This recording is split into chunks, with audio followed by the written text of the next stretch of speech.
you will be able to buy a house with digital commodities like XRP. I'm Camila Stevenson, and around here we talk wealth. And I want to talk about how there is a very specific list of assets that the traditional financial system has recognized as real wealth for decades. And that list includes cash, stocks, bonds, real estate, and gold.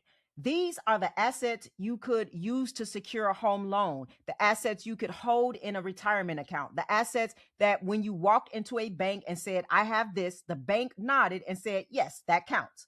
For years, crypto has sat outside of that list. It was speculative, it was volatile. It was something you owned despite the system, not because of it. The bank did not do the nod. The mortgage lender did not accept it. The retirement account did not allow it. And recently, two things happened that changed that permanently. And I want to make sure you understand not just what happened, but what it really means for the value of what you are holding, because most people read the headlines and they move on without understanding the depth of what just shifted. Now, before we begin, I want you to drop in the comments, did you know that crypto just got added to the list of assets that Fannie Mae accepts as legitimate collateral for a home loan? Let me know yes or no, because most people have no idea what that really means. And by the end of this video, you will. Go ahead and like the video, subscribe if you have not already, and know that this is not financial advice for you to go and invest based off of what I say.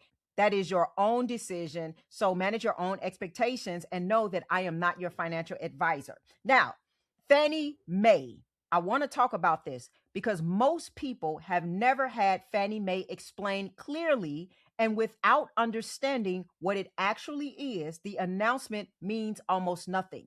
So Fannie Mae is a government-sponsored enterprise, a company created and backed by the federal government whose entire job is to purchase mortgages from lenders and package them for sale to investors. When a bank gives you a home loan, it typically does not hold that loan forever. It sells it to Fannie Mae. This frees up capital so banks can keep making loans. And because Fannie Mae is government backed, those mortgage packages are treated as some of the safest investments in the world. Here's why that structure matters for what just happened. When Fannie Mae updates its underwriting guidelines, meaning the rules about what qualifies for a Fannie Mae-backed loan, it does not just affect one lender or one product. It restructures the rules for the entire American mortgage market all at once, because virtually every lender that wants to sell loans to Fannie Mae, which is most of them, has to follow those guidelines. When Fannie Mae says a new type of asset qualifies as collateral, that decision ripples through the entire housing finance system overnight. So what assets has Fannie Mae historically accepted as legitimate collateral for a mortgage? Well, cash and cash equivalents, stocks and bonds in brokerage accounts, retirement account balances, and real estate equity. These are the assets that have been recognized as real enough to back a home loan for decades. The system looked at these assets and said, yes, these are assets that count as wealth that we can build a mortgage around. So recently, Fannie Mae officially added crypto to that list for the first time in history. So through a partnership between Better Home and Finance and Coinbase, a borrower can now pledge Bitcoin or USDC as collateral for a second loan that covers their down payment while simultaneously taking out a standard 30-year Fannie Mae conforming mortgage on the property. Both loans are held by the same lender. The buyer makes one combined monthly payment. The crypto sits in institutional custody for the life of the loan and is returned in full once it's repaid. Now, here are three details that make this genuinely significant beyond what we probably have seen or read at this point. First, the crypto keeps appreciating while it's pledged.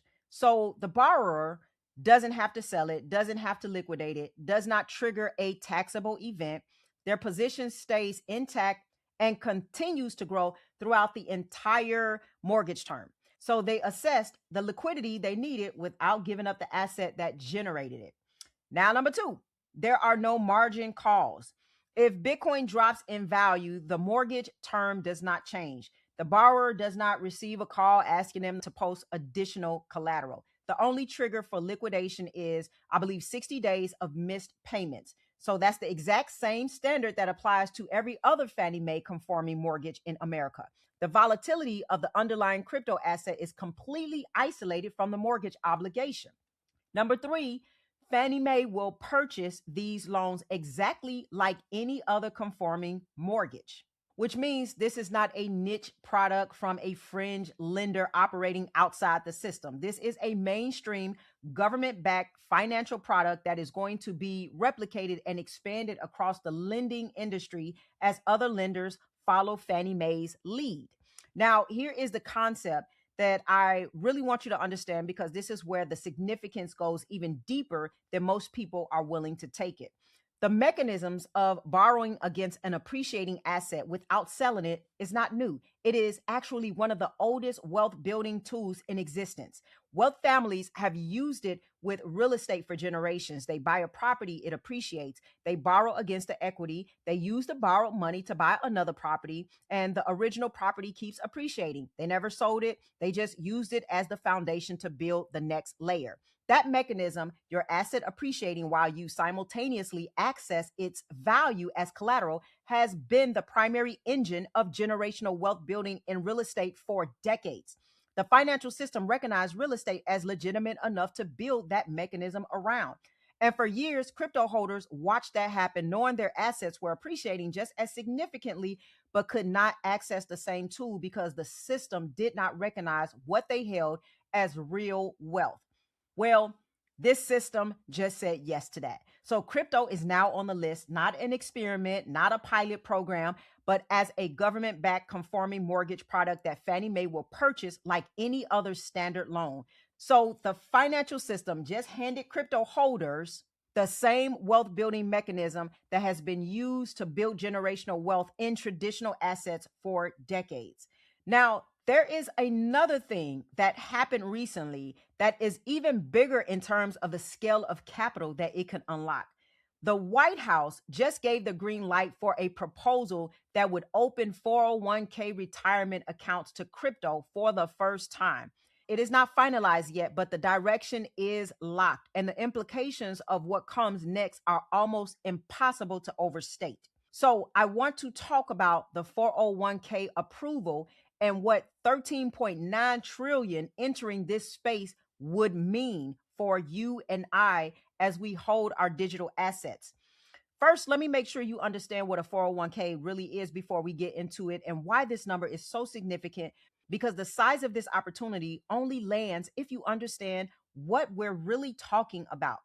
A 401k is an employer sponsored retirement account where contributions go in before taxes are taken out and grow tax deferred until you withdraw them in retirement. The majority of working Americans have one, and most people have never even looked at what their 401k is really invested in. So money goes in from every paycheck and it sits in whatever default index fund their employer selected. They usually know the balance, but they rarely know the details of this account. And before recent, none of that money had a legal pathway into crypto. So the White House just cleared a Department of Labor proposal that would open 401k accounts to crypto exposure for the first time in American history. Now, the DOL still needs to publish it for public comment before it finalizes. So it's not done yet again, but the direction is where it needs to go. And the posture of the federal government towards crypto in retirement accounts has completely changed directions, just like that. The previous administration specifically warned fiduciaries to use extreme caution around digital assets in retirement plans. And so you haven't seen this open door to be able to put your retirement into crypto in that way. And now that guidance has been completely reversed. So the federal government is now actively clearing the path for crypto to enter the most widely held retirement vehicle in America. Now, here's what it looks like for the number, which is where I came up with that number that I just stated.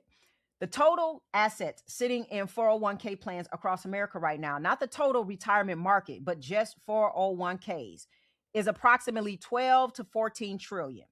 That's a lot of money. So if you even have 1% of that capital finding its pathway into digital assets, then that is 120 to 140 billion in new demand entering into this space. If 2% flows in, that's 240 to 280 billion. And those numbers only account for 401ks. The total US retirement market, including IRAs and pension funds, sits at approximately 48 trillion. If 401ks prove the model works, the broader retirement market could follow, right? Now, let's connect that to XRP specifically, for example, because this is where the scale becomes genuinely difficult to fully process. XRP's current total market capitalization sits in the low tens of billions. The inflow from even a fraction of a percentage point of 401k assets moving into XRP will represent demand at a scale that dwarfs anything the retail accumulation story has ever produced. This is not about individual investors buying on exchanges. This is about an entirely new category of capital, meaning retirement savings that has never had legal access to this asset class. And it's now gaining that access through the most widely held investment vehicle in America. And here's the supply dynamic that most people are not thinking about when they hear this news. When crypto sits inside a 401k, it does not trade actively. It gets allocated and held long term because that's how retirement accounts work. People are not day trading their 401k. They are setting an allocation and letting it compound over years and decades, which means 401k capital flowing into XRP is not just demand. It is demand that removes supply from circulation from extended periods. Assets held in retirement accounts do not hit the exchanges, they sit. And when supply sits, while new demand keeps arriving, the math on price discovery changes significantly. Now, bring both stories together because I want you to see what happened this week as one complete picture rather than two separate headlines, right?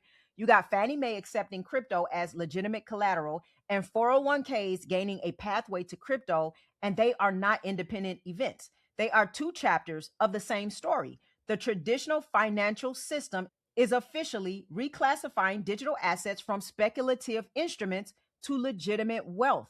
The same reclassification that gold went through, the same reclassification that stocks went through. And this is the moment when the system stops treating an asset as something people gamble on and starts treating it as something people build their financial lives around. That reclassification doesn't just affect demand, it affects how every institution, every lender, every retirement fund manager, and every financial advisor in America thinks about what crypto is and where it belongs in a portfolio, right? And so once that reclassification happens, it does not reverse. The door just opened in both directions all at once. Crypto can now secure your home and fund your retirement through the same traditional financial infrastructure that has been the backbone of America wealth building for generations. Now, here's something worth thinking about carefully, given everything that we just covered. The 401k pathway is not finalized yet. When it does finalize, it will be a pre-tax deferred account, meaning you do pay taxes when you withdraw. So it's not tax-free, it is deferred. Now, the Roth IRA through iTrust Capital, which is what I use, is available right now today. And the gains are completely tax-free, not deferred until later, but free. And so while everyone is waiting on the 401k approvals to come through, the window to establish your cost basis inside a tax-free structure at current prices is open right now. And remember, you have until April the 15th to fund your 2025 Roth IRA. All right. I don't know when you're watching this, but if it is before April 15th, then you still have a window to fund your last year Roth IRA. So I just want you to know that because a lot of people are not aware of this. And this means that you can establish last year's cost basis inside the tax-free account right now at, again, the current prices before that window closes permanently. And then you'll have to now fund 2026. And so make sure you know that I personally have a lot of digital commodities inside of that account. And I also hold gold and silver in the same account alongside the digital assets. So I have two asset classes that just got further legitimized by everything that we talked about today inside of one tax advantage structure. Now, the link is in the description. There is a $100 funding bonus when you do fund your account. They also just rolled out RLUSD, and they do have a premium custody account also, where you can already stake your Solana and your ETH and get rewards on top of that. And so make sure, again, that you check out the link in the description and get that $100 funding bonus, and then you can buy more assets with that. Also, if you would like a clear personal plan built around what you now understand, my community is built for that level of accountability to get you moving in the right direction, give you a game plan, structure your finances, make sure you're protecting yourself with taxes, grow your mindset. And we keep updates in the market. I'm live with my members every single week, and I'm coaching you every step of the way in my community. And then also, if you want a more personalized experience, that is what my clarity calls are for. The links are in the description for that. I want you to like the video and subscribe and share this with someone who is still waiting for the moment that crypto gets taken seriously by the traditional financial system. Tell them they missed it and it already happened. And as always, I want you to stay wise, stay wealthy, and I'll see you in the next video.